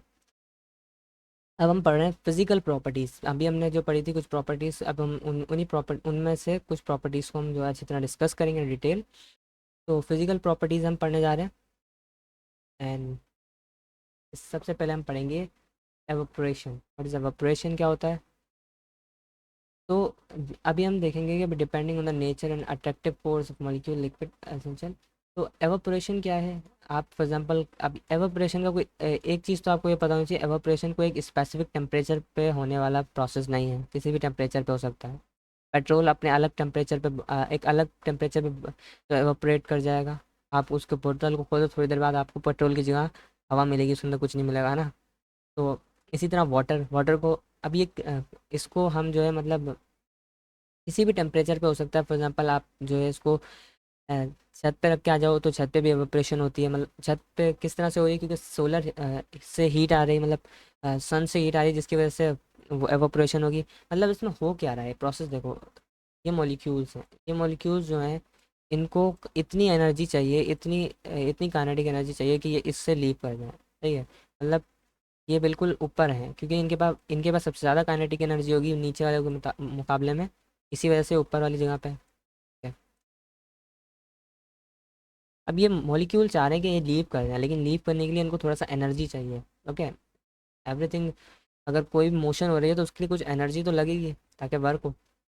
तो इनको हम फॉर एग्जांपल मैंने वाटर रखा हुआ है सन की प्रेजेंस में। अब सन से इन पे हीट आई और इन मॉलिक्यूल को काइनेटिक एनर्जी मिली, और एनर्जी मिलते ही ये एस्केप कर गए। ठीक है, एस्केप कर गए। तो इनकी काइनेटिक एनर्जी ज़्यादा थी, इनकी काइनेटिक एनर्जी कम थी। अब जैसे ये ज़्यादा काइनेटिक एनर्जी वाले मॉलिक्यूल लीव कर जाएंगे, तो कम काइनेटिक एनर्जी वाले ऊपर आ जाएंगे। आई थिंक आपको कुछ इतना समझ में आ रहा होगा, जब काइनेटिक एनर्जी ज़्यादा से कम हुई है तो ये थोड़ा ठंडा होया होगा। यस, तो इसलिए एवोपरेशन एक कूलिंग प्रोसेस है। आप जब भी देखोगे एवोपरेशन जहाँ हो रही होगी जिस पे भी, तो उसको आप हाथ लगा के देखोगे, वो आपको कूल लगेगा। ठीक है ना?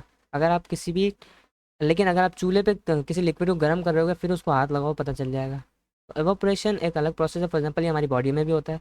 जब आपको पसीना आता है, क्यों आता है पसीना? आपकी बॉडी इसलिए करती है कि आपकी बॉडी में हीट भर जाती है, हीट एनर्जी भर जाती है, उसको फिर काइनेटिक एनर्जी, उसको फिर जो है वाटर वेपर्स की मतलब आपके जो पसीना आता है, मतलब पानी आपकी बॉडी से बाहर आता है। अब वो पानी जैसे ही एवोपरेट होता है तो आपकी बॉडी कूल होती है, उसके मतलब वो हाई का वो जो मतलब जो पसीना आया था उसमें काइनेटिक एनर्जी ज़्यादा थी। वो जैसे ही लीव करेगा आपकी बॉडी से, तो आपकी बॉडी की काइनेटिक एनर्जी कम होगी, जिससे आपकी बॉडी कूल हो जाएगी। इसलिए जो स्वेटिंग होती है ये कूलिंग प्रोसेस है। इसी तरह ये क्यों हो रही है? क्योंकि एवापोरेशन हो रही है। अब एक सर्टेन नंबर ऑफ मॉलिक्यूल जो लिक्विड में क्या होता है कि इन सब के पास काइनेटिक एनर्जी है एक, लेकिन इनको इतनी काइनेटिक एनर्जी चाहिए, एक सफिशिएंट काइनेटिक एनर्जी चाहिए, ताकि जिससे ये इस सरफेस से लीव कर जाए। इस प्रोसेस को हम एवोपरेशन कहते हैं। और ये जो फिनोमिना जिसमें चेंज हुई एक स्टेट से दूसरी स्टेट, उसको वो जो है किसकी वजह से हुई? वो एनर्जी की वजह से हुई। और वो एनर्जी कहाँ से आई? वो एनर्जी सराउंडिंग से आई, जिसमें एक फेज से दूसरे फेज में वो एंटर कर गया। फॉर एग्जांपल लिक्विड फेज में था, गैसियस फेज में एंटर कर गया। Now what is a liquid? मतलब जो लिक्विड हैं वो कितनी टाइप के होते हैं? Volatile and non volatile, and what is the difference between them? Volatile कौन से होते हैं? फॉर एग्जांपल मैं आपको बोलूँ, ऐसे लिक्विड जो आपको ज़्यादातर बहुत जल्दी से ही गैस बन जाते हैं। इस तरह हम इनको आसानी से समझ सकते हैं कि भाई इनका वेपर प्रेशर क्या है, ज़्यादा है, और ये बहुत जल्दी इवोपरेट हो जाते हैं। ओके, जिस तरह इसको मैं इस तरह कह सकता हूँ, परफ्यूम। ओके, परफ्यूम बहुत अच्छी एग्जांपल है, लिक्विड की फॉर्म में होता है। आप इसको जैसे स्प्रे करो एक तरह से, अब वो आपको झड़कता होकर दिखेगा, वो हवा में फैल जाएगा, तो उसको वो वोलाटाइल लिक्विड है। नॉन वोलाटाइल कौन सा? अगर आप पानी को छिड़कोगे हवा में तो वो ज़मीन पर आके गिरेगा, और आपका जो है मतलब आपके जो फ्रेश वगैरह है उसको गीला कर देगा। सही है ना? तो मतलब ये नॉन वोलाटाइल है, जिनका वेपर प्रेशर कम है और ये जल्दी से एवापोरेट नहीं होते हैं। तो एक हल्का सा मैंने डिफरेंस दिया, वोलेटाइल नॉन वोलेटाइल, इनके बारे में डेफिनेशन नहीं दी, भी सिर्फ जिक्र किया गया है। इथेनॉल, एसीटोन और गैसोलीन जो है वोलेटाइल हैं तीनों ही। और मोबाइल ऑयल, मरकरी, ये सब क्या है, ये नॉन वोलाटाइल है। नाउ एवोपोरेशन एक एंडोथर्मिक प्रोसेस है, वी नो दैट, जैसे एंडोथर्मिक प्रोसेस जिसमें क्या हो रहा है कि पे हाई एनर्जी के मॉलिक्यूल लीव कर जाते हैं, जिसकी वजह से काइनेटिक एनर्जी जो है डिक्रीज हो जाती है। अब काइन देखो क्या कह रहा है, हाई एनर्जी वाले मॉलिक्यूल लीव कर जाएंगे तो काइनेटिक एनर्जी जो है नीचे वालों की कम कम है, जिसकी वजह से काइनेटिक एनर्जी डिक्रीज हो जाएगी। काइनेटिक एनर्जी डिक्रीज होने की वजह से लिक्विड का टेम्परेचर फॉल होगा, मतलब वो ठंडा हो जाएगा, वो कूल हो जाएगा। That's why we feel cool. अगर मैं आपको बोलूँ आपकी बॉडी पे मैं अगर इथेनॉल डालता हूँ और तो आपको कूल फील होगा। क्यों? क्योंकि आपके हाथ में मैंने थोड़ा सा इथेनॉल दिया और आपने उसको रब किया तो क्या होगा, वो एवापोरेट हो जाएगा, आपको ठंडक लगेगी। अब एवापोरेशन के कौन कौन से फैक्टर हैं जो अफेक्ट करते हैं? लाइक फॉर एग्जांपल पहले आता है सरफेस एरिया। मैं अगर इतने सी बॉटल जैसे हिस्से में एवोपरेशन करूँगा, मुझे नहीं लगता कि कोई ज़्यादा एवोपरेशन होगी, क्योंकि पार्टिकल्स यहाँ पे कम है। बट मैंने क्या किया, उसी उसी को मैंने जो है एक सरफेस एरिया ज़्यादा कर दिया, तो उसकी सरफेस क्या हो गया, बढ़ गया, तो वो जल्दी कूल होगा। इसी तरह क्या करते हैं हम, अगर कोई ज़्यादा गर्म चीज़ होती है हमारे पास खाने के लिए, उसको ठंडा करने के लिए कोई बड़े बर्तन में लेते हैं जो उस ताकि उसको फैला दें, उस पर एवोपरेशन ज़्यादा हो और हीट जल्दी लॉस हो। जैसे फॉर एग्जांपल ये आप देख सकते हो, इसमें सूप ज़्यादा सही रहेगा इसके मुकाबले में, तो ये तो बीकर है, सही है ना? ओ सॉरी, फ्लास्क है, टेस्ट ट्यूब। अच्छा, अब जितना ज़्यादा मतलब सरफेस एरिया होगा उतनी ज़्यादा मॉलिक्यूल जल्दी से ट्रांसफ़र हो जाएंगे, उसकी टेंडेंसी ज़्यादा होगी। तो इसलिए greater the surface area and greater the मतलब जल्दी एनर्जी जो है लूज होगी, और मतलब उतनी ज़्यादा एवोपरेशन होगी। मतलब evaporation is directly proportional to surface area, जितना ज़्यादा सरफेस एरिया एवोपरेशन उतनी ज़्यादा होगी, कूलिंग भी उतनी ज़्यादा होगी। इंटरमोलिकुलर फोर्स, अगर मॉलिक्यूल के दरमियान फोर्स ज़्यादा है तो ज़्यादा हीट लगेगी उनको तोड़ने के लिए। Evaporation also depend upon the nature of intermolecular force on the among the liquid. For example acetone के दरमियान क्या होती है, बहुत का हल्की फोर्स होती है, जिसकी वजह से वो जल्दी क्या करता है, जल्दी क्विकर हो जाता है। अगर वाटर देखें तो वाटर में नहीं होता, क्यों? क्योंकि वाटर में हाइड्रोजन बॉन्डिंग है। लेकिन वीकर है लंडन डिस्पर्जन फोर्स से, जो एसीटोन में, एसीटोन में क्या होती है, लंडन डिस्पर्जन फोर्स होती है, एंड वाटर में हाइड्रोजन बॉन्डिंग होती है। ओके। टेम्परेचर, अब एवोपरेशन वैसे तो सारे टेम्परेचर पे हो सकता है, कोई भी टेम्परेचर हो उस पर हो जाएगा, लेकिन थोड़ा टाइम लगेगा। फॉर एग्जांपल अगर वाटर को करना है तो थोड़ा एवोपरेट होने में टाइम लगेगा। क्यों? क्योंकि उसमें फोर्सेस ज़्यादा है। तो हमें थोड़ा बहुत टेम्परेचर उसका इंक्रीज़ अगर हम कर दें तो एवोपरेशन इंक्रीज़ हो जाती है। फॉर एग्जांपल अगर गर्मी कम है तो एवोपरेशन कम होगी, लेकिन अगर सोलर एनर्जी बहुत ज़्यादा है, मतलब हीट बहुत मतलब सन की जो हीट है वो बहुत तेज़ है, तो उससे क्या होगा, एवोपरेशन तेज़ हो जाएगी। इसलिए गर्मियों में क्लॉथ ज़्यादा ज़्यादा जल्दी सूखते हैं एज़ कम्पेयर टू विंटर। ये एक फैक्ट है, सही है ना? क्योंकि सर्दियों में क्लॉथ वेट रहते हैं क्योंकि ह्यूमिडिटी भी बहुत ज़्यादा होती है। ना व्हाट इज़ वेपर प्रेशर? मैं क्या करता हूँ, फॉर एग्जांपल आपने अपना कभी कभार ये देखा होगा, हॉट पॉट देखा होगा, जिसमें रोटियां रखते हैं। इसमें क्या होता है, आप रोटी रखते हो बना के गर्मा गर्म घर में, जो आपकी मदर ने रखी, और जब आप उसको बंद कर देते हो, कुछ देर बाद आप उसको खोल के देखते हो तो उसमें पानी आया हुआ होगा। क्यों? उसको क्या धोया था? नहीं। तो बस कैसे वाटर पानी कैसे आ गया? तो क्या होता है, फॉर एग्जांपल अगर मैं एक कंटेनर लूँ, बंद करा हुआ है मैंने ऊपर से, इसको मैंने इसको ऊपर से बंद करा हुआ है, मैंने इसमें वाटर रखा, लिक्विड। अब ये जो लिक्विड है इसके अंदर, ये टाइटली कवर्ड है कंटेनर से। ओके।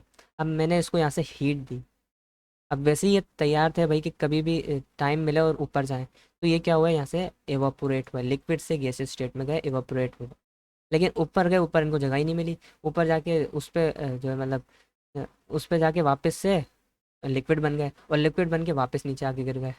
मतलब एक ऐसा भी प्रोसेस होता है, that's called condensation. I think मैंने आपको ये नहीं बताया, इसलिए आपने ये देखा होगा कभी भी आप ठंडी ठंडी बोतल डीप फ्रीज़र से निकाल के बाहर रख दो, थोड़ी देर बाद उसके बाद आपको देखेंगे कि उस पे से पानी हल्का हल्का टपक रहा होगा, उसके चारों तरफ जो है एक ठंडी सी लेयर बन जाएगी। ये कैसे होता है? ये कंडेंसेशन है। ये जो सराउंडिंग के एयर पार्टिकल है ना, एयर में जो पार्टिकल्स हैं, ये जैसे ही इसके कांटेक्ट में आते हैं तो इनकी काइनेटिक एनर्जी ज़्यादा थी, इसकी कम थी।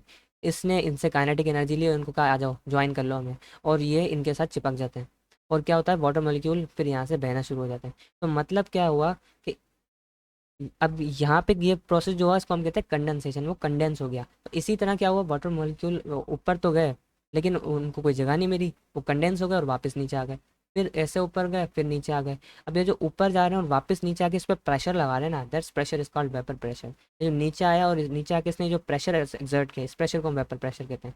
लिक्विड स्टार्ट टू एवोपरेट, और जो मतलब एंटर करा इनक्लोज स्पेस में, तो वापस से कोलाइड करके लिक्विड सरफेस में दोबारा से आया। तो ये जो रिजाइनिंग हुई वेपर फेज में और आके उसने, तो उसको हम कहते हैं कंडेंसेशन मतलब।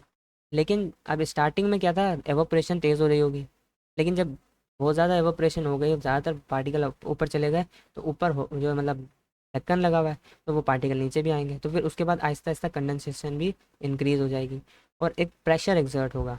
ओके, एक अच्छा, इनके दरमियान एक इक्विलिब्रियम भी होता है जिसको हम डायनामिक इक्विलिब्रियम कहते हैं। मैं डायनामिक क्यों बोल रहा हूँ, क्योंकि ये रुक नहीं रहा, ये एवोपरेशन हो रहा है तो यहाँ कंडेंसेशन हो रहा है, फिर एवोपरेशन हो रहा है तो फिर कंडेंसेशन हो रहा है। तो एक इक्विलिब्रियम मतलब इनके दरमियान इनकी स्पीड सेम हो गई दोनों की। जिस स्पीड से एवोपरेशन हो रही है तो उस स्पीड के साथ कंडेंसेशन हो रही है, ऐसा उसको हम कहते हैं इक्वल हो गया। लेकिन मैं ये नहीं कह सकता कि जितने हवा गैस के पार्टिकल हैं तो उतने लिक्विड के, नहीं। फॉर एग्जाम्पल 3 पार्टिकल इसने ऊपर भेजे और 3 की स्पीड से नीचे आए, कंडेंस हो गए, तो ये कहेंगे इक्विलिब्रियम अचीव हो गया है। अब ये जो प्रेशर एक्सर्ट हुआ वेपर के ज़रिए, जब इक्विलिब्रियम आ गया, तो उस लिक्विड फेज में उसको हम वेपर प्रेशर कहते हैं। आई थिंक आपको समझ में आया होगा। वेपर प्रेशर इंडिपेंडेंट है, अमाउंट ऑफ लिक्विड, कितना भी लिक्विड हो उस पर डिपेंड नहीं करता, लेकिन डिपेंड करता है टेम्परेचर पर। अगर टेम्परेचर ज़्यादा ज़्यादा हुआ तो इवोपरेशन ज़्यादा होगी, कंडेंसेशन भी ज़्यादा होगी। तो vapour pressure increase in temperature, क्योंकि इंक्रीज होगा तो टेम्परेचर इंक्रीज होगा तो काइनेटिक एनर्जी इंक्रीज होगी और मोलिक्यूल और तेज एवापोरेट और कंडेंस होंगे। सही है। फॉर एग्जाम्पल वाटर का वेपर प्रेशर क्या है, 17.5 टोर है एट 20 सेल्सियस पे, लेकिन अगर मुझे इसे बढ़ाना है तो 100 सेल्सियस पे 760 टोर होता है। देखो, टेम्परेचर बढ़ाने से वेपर प्रेशर बढ़ गया। ओके, वेपर प्रेशर जो मतलब एग्जिस्ट करता है इंटरमोलिकुलर फोर्स पे, स्ट्रॉन्गर इंटरमोलिकुलर फोर्स होगी उतना ही मतलब, जितनी ज़्यादा, फॉर एग्जाम्पल अगर ये मॉलिक्यूल के दरमियान फोर्स ज़्यादा है, अब बताओ एवोपोरेशन कैसे होगी, टाइम लगेगा। मतलब जितनी ज़्यादा स्ट्रॉन्ग इंटरमोलिकुलर फोर्स होगी तो एवोपोरेशन उतना कम हो जाएगा, इसलिए अगर फोर्स कमज़ोर है तो वेपर प्रेशर ज़्यादा हो जाएगा। Okay okay, now what is boiling point. For example boiling point क्या है, ये लिक्विड है एक, मैंने इसको नीचे से हीट दी, सही है, हीट दी मैंने इसको। अब ये लिक्विड के पार्टिकल जो हैं, इनका इन ये कुछ प्रेशर एक्सर्ट कर रहे होंगे और इन पे एटमॉस्फेयर भी कुछ प्रेशर एक्सर्ट कर रही होगी, इस तरह से प्रेशर एक्सर्ट हो रहा होगा। हमें क्या करना है, हमें इसका टेम्परेचर बढ़ाना है, उसकी काइनेटिक एनर्जी बढ़ने की वजह से इसका प्रेशर बढ़ जाएगा। सही है, इतना बढ़ा दो कि इसका प्रेशर और इसका प्रेशर बराबर आ जाए, क्योंकि इसका प्रेशर अभी ज़्यादा है, एटमॉस्फेयर का प्रेशर ज़्यादा है, इसलिए तो लिक्विड बिल्कुल आराम से यहाँ पे बैठा हुआ है, वरना तो लिक्विड भी एस्केप कर जाता। तो वेपर प्रेशर जो है लिक्विड का बराबर अगर हो जाता है एटमॉस्फेरिक प्रेशर के, अगर इसी लिक्विड का प्रेशर एटमॉस्फेरिक प्रेशर के बराबर हो जाता है, दैट उस पॉइंट, उस अब वो जो टेम्परेचर आएगा, अब ये इनके बराबर होने के बाद जो टेम्परेचर आएगा, फॉर एग्जांपल इतनी हीट दी कि दोनों प्रेशर बराबर होगा और एक टेम्परेचर हमें मिला, उस टेम्परेचर को मैं कहूँगा बॉइलिंग पॉइंट। क्यों? क्योंकि इस टेम्परेचर के बाद अब वो जो है लिक्विड स्टेट से गैसियस स्टेट में कन्वर्ट कर जाएगा।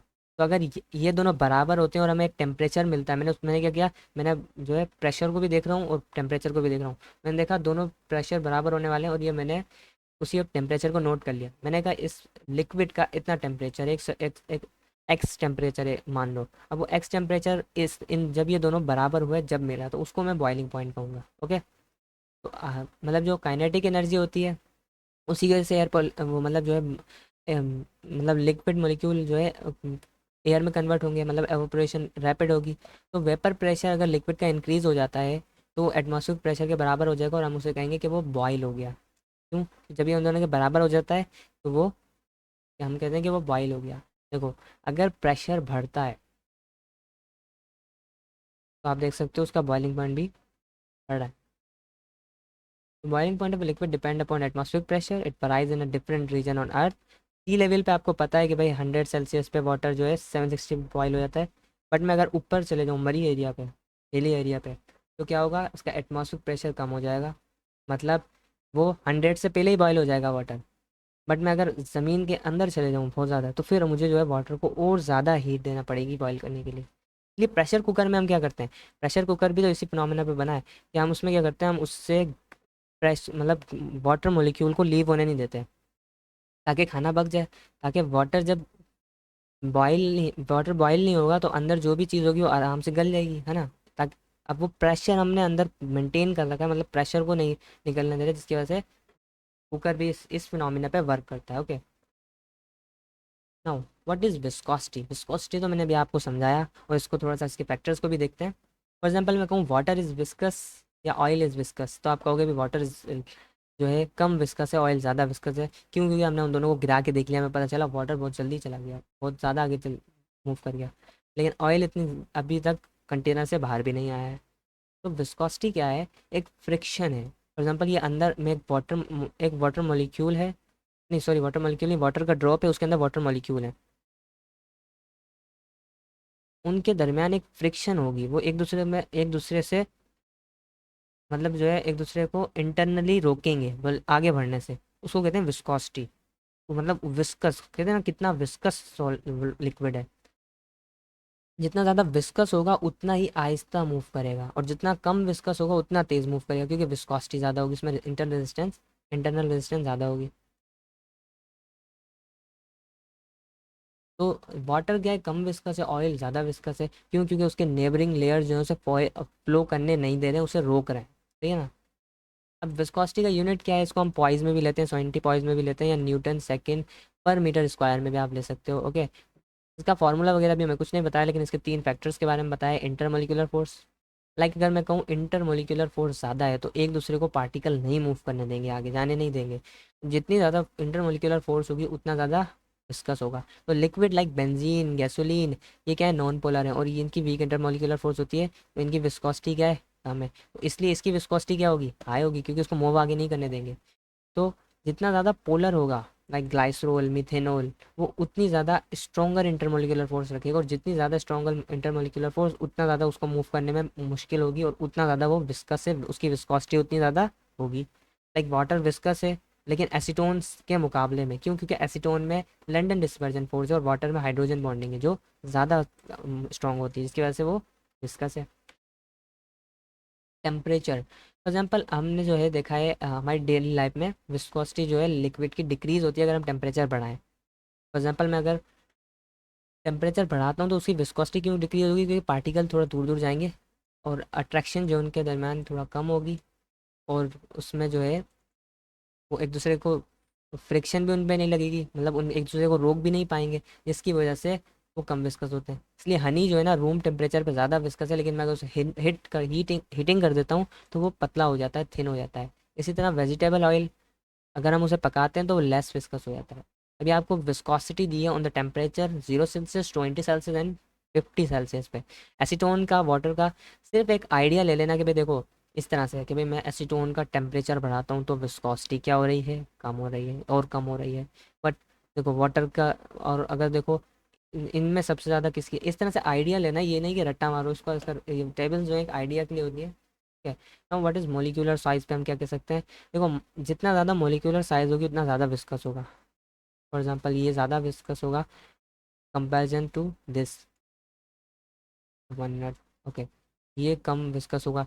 क्यों? क्योंकि इनके मोलिकुलर साइज क्या है? कम है। तो इसी तरह यहाँ पे लिखा है कि भाई जितना ज़्यादा मोलिकुलर साइज होगा उतना ज़्यादा विस्कस पार्टिकल। ओके, उतने ज़्यादा मोलिकुलर जो है एक दूसरे में फ्रिक्शन पैदा होगी, क्रिएट होगी। Like for example paraffin oil और motor oil are viscous due to hydrocarbon chain, सही है ना। तो हनी की विस्कोसिटी ज़्यादा होती है क्योंकि उसमें मोलिकुलर साइज क्या लार्ज है। Now what is surface tension. Now आपने ये जैसे फॉर एग्जांपल ये आपके सामने एक लिक्विड है, इसमें एक पार्टिकल आपको दिख रहा होगा बिल्कुल ऊपर साइड पे, up above, like M particle. इस पर आप देखो, इस पर कितनी मतलब जो है फोर्सेस अप्लाई हो रही हैं। आप एक तो देख रहे हो कि यहाँ से, एक यहाँ से, और एक नीचे से, मतलब ये ऊपर से फ्री है। मतलब इस पर कोई प्रेशर अप्लाई हो रहा होगा एटमॉस्फेयर का, लेकिन वैसे ये इस पर मतलब लिक्विड कोई अप्लाई नहीं कर रहे होंगे, मतलब ये ऊपर अपर सरफेस पे, लेकिन इस पर चारों तरफ से क्या है? फोर्सेस लग रही हैं। तो ये जो दो मॉलिक्यूल हैं ए और बी, इसमें जो मिडल वाला है उस पर चारों तरफ से फोर्सेस अप्लाई हो रही हैं, चारों तरफ से उसे इक्वली पुल किया जा रहा है, लेकिन ए वाले को सिर्फ 3 तरफ से पुल किया जा रहा है। सरफेस टेंशन क्या है? फोर्स जो एक्ट करेगी एट राइट एंगल, किस पे, at a right angle on the unit length of surface liquid. इस लिक्विड के सरफेस पे उसके राइट एंगल पे जो फोर्स अप्लाई एक्ट हो रही है उसको आप क्या कहोगे, सरफेस टेंशन कहोगे। मतलब फॉर एग्जांपल इसके पास भी क्या है, एक टेंशन है भाई कि भाई मैं कब ऊपर जाऊंगा, इसके पास टेंशन है टू लीव। मतलब ये हम वो वाली टेंशन नहीं कह रहे हैं, इसके ऊपर एक फोर्स लग रही है, एक एक्सपीरियंस अट्रैक्शन हो रही है। हाँ, और ये मतलब जितनी भी अमाउंट ऑफ एनर्जी जो हम इसमें इंक्रीज करेंगे ना पर यूनिट लिक्विड में, उसको भी हम इस तरह से डिस्क्राइब कर सकते हैं सरफेस टेंशन को। जब मैं अगर एक अमाउंट ऑफ एनर्जी दूँ उसको, जिससे क्या हो, इसका यूनिट एरिया ऑफ लिक्विड क्या हो, इंक्रीज हो, दैट्स सरफेस टेंशन, जिसको हम डाइन सेंटीमीटर या अर्ज डाइन पर सेंटीमीटर या अर्ज पर सेंटीमीटर, ये दोनों जो है यूनिट्स हैं। ओके,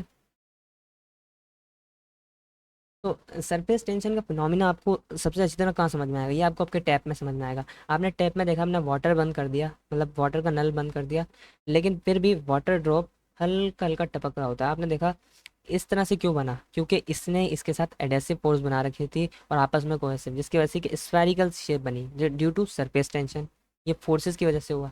ओके, जैसे हमें पता है भाई वाटर की जो है सरफेस टेंशन ज़्यादा होती है। इसी फिनोमिना को यूज़ करते हुए लाइक डग्स जो हैं वाटर के ऊपर जो है एक तरह से आप कह सकते हो चल पाती है ना, स्विम तो नहीं कह सकते आप उसको, लेकिन एक तरह से चलने को ही कह सकते हैं, लेकिन थोड़ा बहुत उनका जो है मतलब पाँव वगैरह सब वाटर के अंदर होता है। इसी तरह मच्छर भी जो है सरफेस टेंशन की वजह से वाटर के ऊपर चल पाते हैं। इन मॉलिक्यूल के दरमियान एक टेंशन फोर्स हो रही है, टेंशन हो रही है, ओके, टेंशन फोर्स है जो एक्ट हो रही है at right angle. Right angle क्या है, राइट एंगल आपको पता ही है, इस मैथ्स में आपने पढ़ा है। उसके unit length, on the unit length, मतलब जो उसकी लेंथ है यूनिट लेंथ, उस पर जो फोर्स एक्ट हो रही है उस सरफेस टेंशन, उसे हम सरफेस टेंशन कह रहे हैं, उसके right angle. No, what is adhesive force and cohesive force, इसका आइडिया हमने पहले भी लिया था, और ये सबसे ज़्यादा इंपॉर्टेंट है to understand the surface tension, क्योंकि टैप में क्या हो रहा है, ये साइड वाले मतलब पार्टिकल्स होंगे वाटर के स्ट्रोक है, ये इससे फोर्स कर रहे होंगे, मतलब ये पोलर तो है लेकिन ये इससे किसी अनलाइक मॉलिक्यूल, ये अपने जैसे से नहीं कर रहा, दूसरे से कर रहा है, इसको एडेसिव अट्रैक्शन कहते हैं। ये आपस में भी एक दूसरे से कर रहे होंगे, इसको कोहेसिव अट्रैक्शन कहते हैं। ओके, तो एडेसिव फोर्स वो होती है जो किसके दरमियान होगी, जो डिफरेंट मॉलिक्यूल के दरमियान होगी, और कोहेसिव जो सेम के दरमियान, जिसकी वजह से वाटर में आपने देखा एक तरह का स्पेरिकल सा ड्रॉप बना। अच्छा, एडेसिव फोर्स अगर कम है, मतलब एडेसिव फोर्स कम है और कोहेसिव फोर्स ज़्यादा है, तो एक मिनिस्कस बनता है। ये आपकी बुक में नहीं दिया लेकिन पता होना चाहिए, मिनिस्कस आपको एक इस तरह का फेस सा दिखेगा, जो आप कैपिलरी ट्यूब में देखते हो। कैपिलरी ट्यूब जो है इतनी पतली सी होती है, बिल्कुल इतनी पतली कि आप कहो कि भाई आपके बाल जितनी है ना, बाल की जितनी होगी, इतनी पतली ट्यूब होती है जिसमें आप वाटर को भरते हो, सही है ना। तो इसमें एडेसिव फोर्स जो है ज़्यादा है। एडेसिव फोर्स क्या, एडेसिव फोर्स कम है, क्योंकि एडेसिव फोर्स इसके साथ होती है, देखो एडेसिव फोर्स इसके साथ होती है ना बॉल के साथ, वो कम है, इसलिए ये नीचे रह गया, और इसकी फोर्स कोहेसिव ज़्यादा थी इसके ऊपर हो गया, तो एक मिनिस्कस बना। ये कौन सा मिनिस्कस है, ये कन्वेक्स मिनिस्कस है। एक मिनिस्कस बना होगा जो वाटर में, तो मरकरी में कौन सा मिनिस्कस बनता है आपको पता होना चाहिए। ओके, और अट्रैक्टिव फोर्स कैसी है ये भी पता होना चाहिए। वाटर में मिनिस्कस बन रहा है कनकेव, क्यों, क्योंकि इसमें एडेसिव फोर्स ज़्यादा है और कोहेसिव फोर्स कम है। देखो ये कोहेसिव आप एक दूसरे के दरमियान, और अडेसिव डिफरेंट मोलिक्यूल मतलब अनलाइक के दरमियान जो वॉल ऑफ कंटेनर के साथ बन रही है। ये कनकेव मिनिस्कस बना रहा है। ये मिनिस्कस क्यों बनता है, ये मिनिस्कस जो है इन फोर्सेस की वजह से बनता है, और ये कैपिलरी ट्यूब में थोड़ा रीडिंग के लिए प्रॉब्लम कर सकता है, तो इनकी रीडिंग हमें लेना आना चाहिए कि भाई अगर मिनिस्कस बनता है तो फिर हम कहाँ से रीडिंग लेंगे। ओके, अब ये आपको कुछ सरफेस टेंशन दी हैं कुछ लिक्विड्स की, लाइक इथेनॉल की कितनी है। ओके, अब जो फैक्टर्स जो अफेक्ट करते हैं सरफेस टेंशन को, वो इंटरमोलिकुलर फोर्स है, जितनी ज़्यादा इंटरमोलिकुलर फोर्स होगी उतनी ज़्यादा सरफेस टेंशन, क्योंकि जितनी ज़्यादा फोर्स होगी उतने ज़्यादा वो आपस में एक दूसरे अट्रैक्ट करके रहेंगे। फॉर एग्जाम्पल वाटर जो है स्ट्रॉन्गर है, उसकी सरफेस टेंशन अच्छी है, क्योंकि उसमें हाइड्रोजन बॉन्ड स्ट्रॉन्गर प्रेजेंट होते हैं। बट मरकरी के पास और भी ज़्यादा अच्छी सरफेस टेंशन है, क्योंकि वाटर, क्योंकि ये स्ट्रॉन्ग मेटेलिक बॉन्ड से बना हुआ होता है ना मरकरी। एक ऐसे ही तो मतलब आप ये कह सकते हो कि भाई ये लिक्विड स्टेट में पाया जाने वाला मेटल है। सरफेस टेंशन जो अफेक्ट होती है वो हाई टेम्परेचर से वीक हो जाती है। High temperature weak in the cohesive force, क्योंकि उनके दरमियान कोहेसिव फोर्स जैसे ही वीक होगी तो क्या होगा, सरफेस टेंशन कम हो जाएगी, तो टेम्परेचर बढ़ाने से सरफेस टेंशन कम होती है। ना what is capillary action, capillary tube के बारे में बात आ गई। मैंने जो आपको बताया कि भाई वाटर को हम जब कैपिलरी ट्यूब में डालते हैं, फॉर एग्जाम्पल मैंने कैपिलरी ट्यूब ली और मैंने उसको वाटर में डाला, तो एक एक्शन होता है कि वाटर अचानक से कैपिलरी ट्यूब में ऊपर चढ़ जाता है। आप बोलोगे ये कैसे हुआ? ये हम एक्सपेरिमेंट लैब्स में करते हैं। अगर आप इंटरनेट पर सर्च करते हो तो आपको ये कैपिलरी ट्यूब का प्रैक्टिकल दिखाया जाएगा कि वो क्या होगा। वो कैपिलरी ट्यूब को जैसे वाटर में डालेंगे तो उसमें वाटर अचानक से ऊपर की तरफ फ्लो करेगा। मतलब लिक्विड वाटर नहीं, कोई भी लिक्विड हो, सिर्फ वाटर नहीं हो रहा, लिक्विड कोई भी हो, वो कैपिलरी ट्यूब में फ्लो करेगा। क्यों? क्योंकि उसमें पहली बात तो एडेसिव फोर्स है। एडेसिव फोर्स समझाई तो डिफरेंस मॉलिक्यूल के दरमियान, और कोहेसिव एक दूसरे में भी है, इसकी वजह से ऊपर चढ़ता चढ़ता कनकेव मेनिस्कस बना देगा। देखो दिखा रहा है इसमें साफ साफ आपको। एक नोटेबल चीज़ है ये जो बच्चे नोट नहीं करते हैं। अब ये कैपिलरी ट्यूब से फ्लो हुआ, कोहेसिव फोर्स क्या हुई, लिक्विड में थी, लेकिन कोहेसिव फोर्स क्या है, कोहेसिव फोर्स कम है, एडेसिव फोर्स ज़्यादा है, इसकी वजह से वाटर मॉलिक्यूल वाटर जो है ऊपर राइज किया। मतलब कैपिलरी ट्यूब में आप जो भी मतलब जो लिक्विड डालोगे, मतलब जो भी लिक्विड पे रखोगे तो एक लिक्विड जो उसमें फ्लो करेगा ऊपर की तरफ, इसको कैपिलरी एक्शन कहते हैं। आई थिंक आपको ये जो फिनोमिना है ये आपको बायोलॉजिकल टर्म बहुत लग रही होगी। क्यों? क्योंकि कैपिलरीज वर्ड आपके सामने आ रहा है। यस, तो ये बायोलॉजिकल टर्म है और इसको जो है केमिस्ट्री में भी बहुत यूज़ करते हैं कैपिलरी ट्यूब को। लेकिन कैपिलरी एक्शन जो प्लांट्स में यूज़ होता है, यस, प्लांट्स में कैपिलरी एक्शन यूज़ होता है। प्लांट की जाइलम एंड फ्लोएम वो इस एक्शन पे बेसिस हैं। वो क्या करती हैं, वो वाटर को अपवर्ड फ्लो कराती हैं। कैसे? आप हैरान रहते हो कि अभी वाटर कैसे ज़मीन से प्लांट में चले जाता है। That's due to capillary action. आज आपको पता चला। क्यों? क्योंकि उनके दरमियान दो डिफरेंट फोर्स भी होती है, एक एडेसिव और एक कोहेसिव उनके दरमियान भी होती है, जिसकी वजह से वाटर मॉलिक्यूल ऊपर चलते जाते हैं। और जब वो नीचे, अगर आप ये भी पूछोगे वो नीचे क्यों नहीं गिरते, नीचे की तरफ क्यों नहीं आता, बैकवर्ड फ्लो क्यों नहीं होता, क्योंकि उनके दरमियान एडेसिव फोर्स होती है, जिसकी वजह से वो नीचे नहीं आते बल्कि ऊपर मूव करते रहते हैं। एडेसिव फोर्स उनको ऊपर मूव करने में, बैक बैक फ्लो करने में रोकती है और ऊपर मूव करने में हेल्प करती है, और कोहेसिव फोर्स उन्हें एक साथ ऊपर मूव कराती है। तो ये दो फोर्सेस हैं जो एक स्मॉल डायमीटर सी ट्यूब के अंदर वाटर को या किसी भी लिक्विड को फ्लो करने का, स्प्रेड करने का एक्शन शो करते हैं, और उस एक्शन को हम कैपिलरी एक्शन बोलते हैं ना। कुछ एनर्जेटिक पेज है, ट्रांसफॉर्मेशन देखेंगे। बहुत ईजी है, कोई ज़्यादा मतलब सुपर साइंस नहीं लगाएंगे, कोई सुपर कंसेप्ट नहीं, बिल्कुल आसान सी बात है कि भाई अगर मैं इस आइस को एक हीट देता हूँ, उस हीट को मैं कहता हूँ मोलर हीट ऑफ फ्यूजन। कौन सी heat of fusion? Molar heat of fusion. देखो ये टेबल दी हुई है, ग्राफ दिया हुआ है, इसको हम आखिरी में पढ़ेंगे, पहले ये देख लेते हैं। मैं उसको इतनी हीट देता हूँ कि वो एक मोल जो मैंने सॉलिड आइस लिए वो कन्वर्ट हो जाए लिक्विड वाटर में, तो उसको हम क्या कहते हैं? मेल्टिंग पॉइंट, है ना। तो मतलब मैं ये एक एंडोथर्मिक प्रोसेस है, सही है।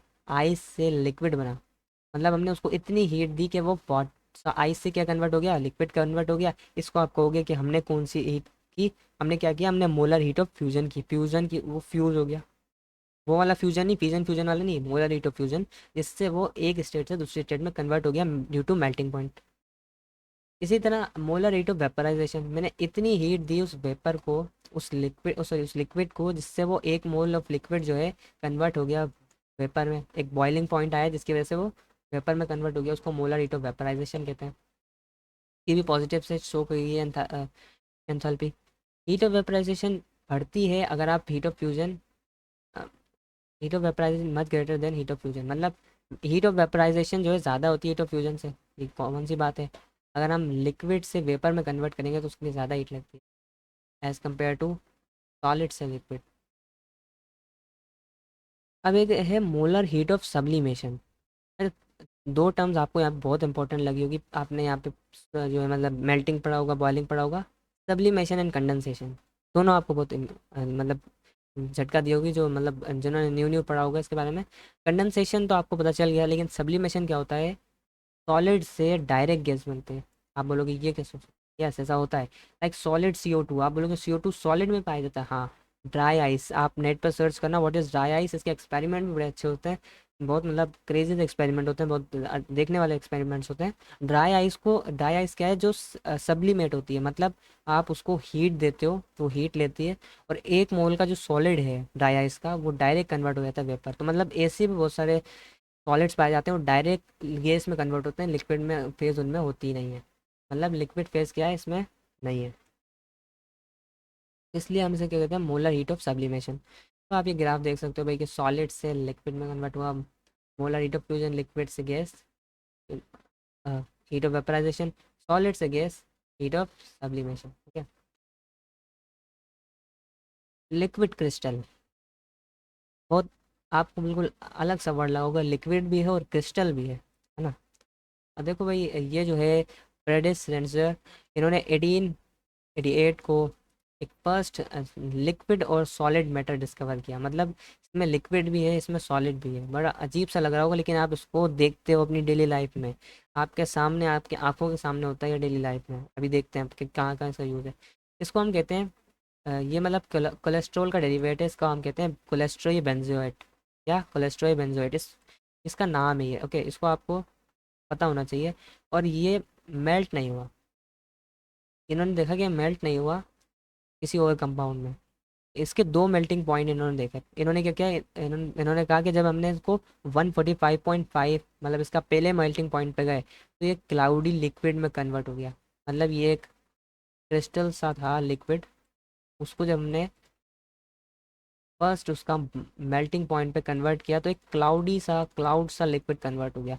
और जब हमने उसको एक और उसके मेल्टिंग पॉइंट पे लेके गए 178.5, तो वो अगेन मेल्ट हो गया, और क्लाउडी लिक्विड क्या हो गया, क्लियर हो गया। मतलब अब वो मेल्ट हो गया बिल्कुल। और मतलब बिल्कुल अचानक से जैसा होता है ना, जैसे कोई भी लिक्विड सॉलिड से आसानी से मेल्ट हो जाता है, वैसे नहीं हुआ। और फिर जो ये क्लियर हो गया थोड़ा सा, तो इस फिनोमिना को उन्होंने कहा कि भाई ये रिवर्सिबल फिनोमिना, और लिक्विड क्रिस्टल जो है ऑर्गेनिक है नेचर में। ऐसा है, ऑर्गेनिक है ये, मतलब बनाया नहीं गया था।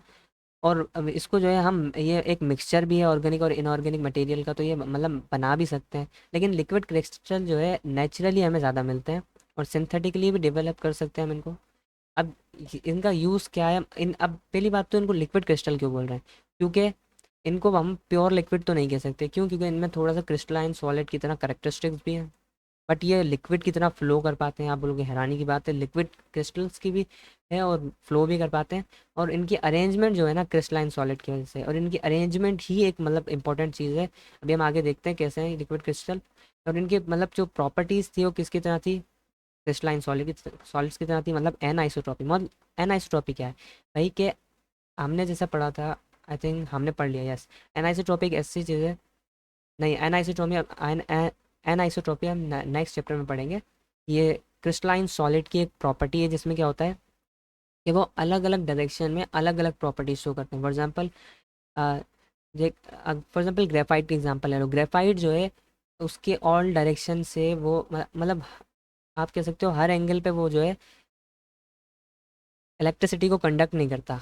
लेकिन for example parallel to layer कर लेगा, लेकिन परपेंडिकुलर होगा तो नहीं करेगा। अभी थोड़ा सा कंफ्यूजिंग होगा, लेकिन मतलब अलग अलग। फॉर एग्जांपल डायमंड हो, आप डायमंड को थोड़ा सा घुमा के देखो, तो अलग अलग आपको इसमें स्ट्रक्चर दिखेगा। मतलब अलग अलग लाइट के पासेस दिखेंगे, हर तरफ से अलग प्रॉपर्टीज जो मतलब शो करें ना, उसको एनाइसोट्रॉपी बोलते हैं। तो लिक्विड क्रिस्टल वो उन क्रिस्टलाइन सॉलिड की तरह ये प्रॉपर्टी शो कर रहे थे। देखो, ये एक आइसोट्रॉपिक लिक्विड है, मतलब सही है, लेकिन ये लिक्विड, ये क्रिस्टलाइन सॉलिड है।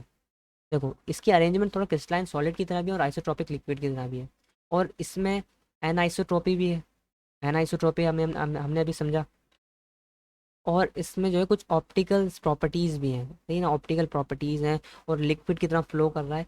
तो मतलब हमने से एक नई कैटेगरी की, ना ही ना शी, ये ही शी है सही है ना। मतलब ये जो है लिक्विड भी है और क्रिस्टल भी है, इसमें दोनों प्रॉपर्टीज़ हैं। इसका यूज़ कहाँ है, पहले हम यूज़ देख लेते हैं। लाइक आपने देखते ही पता चल गया होगा कि यस, हमारी जो एलईडी है, एलसीडी है, लिक्विड क्रिस्टल डिस्प्ले, उसमें यूज़ हो रहा है। हम जो बहुत सारे मतलब यूजेस हैं, लाइक लिक्विड क्रिस्टल्स को हम अपने डिस्प्लेज में यूज़ करते हैं, एलसीडीज़ में लिक्विड क्रिस्टल्स होते हैं, आ, जो आपको स्क्रीन पे शो हो पाते हैं। लाइक आपने इस तरह के कुछ चीज़ें देखी होंगी, लेकिन इनकी मूवमेंट की वजह से आपको जो है सब कुछ दिख रहा होता है। आपके रिस्ट पे जो वॉचेज़ हैं, हथेली पे जो भी वॉचेज़ हैं, मोबाइल फ़ोन्स हैं, टैबलेट्स हैं, कंप्यूटर हैं, टेलीविज़न है, पीएच मीटर है, एटीएम मशीन, सब लिक्विड क्रिस्टल से बने हैं। लिक्विड क्रिस्टल्स टेम्परेचर को भी सेंस करते हैं थर्मोमीटर में, ओके। और डिवाइसेस में बॉडी टेम्परेचर को भी मेजर करते हैं। लिक्विड क्रिस्टल्स को साइंस और इंजीनियरिंग की बहुत सारी फील्ड्स में, मतलब डिटेक्शंस के लिए भी, फॉल्ट्स को डिटेक्ट करने के लिए भी यूज़ किया जाता है। और मेडिकल साइंस में जो है ब्लॉकेज, लाइक अगर हमारी आर्टरीज वीन्स में ब्लॉकेज है, ट्यूमर है, तो मतलब जो डिटेक्टिंग्स करते हैं जो जितनी मशीन्स है, वो भी मतलब जो है लिक्विड क्रिस्टल से होता है। और liquid crystal chromatography technique, like जो सिपरेशन करते हैं ना हम सॉल्वेंट्स और सोल्यूट की, उसमें भी आता है क्रोमेटोग्राफी।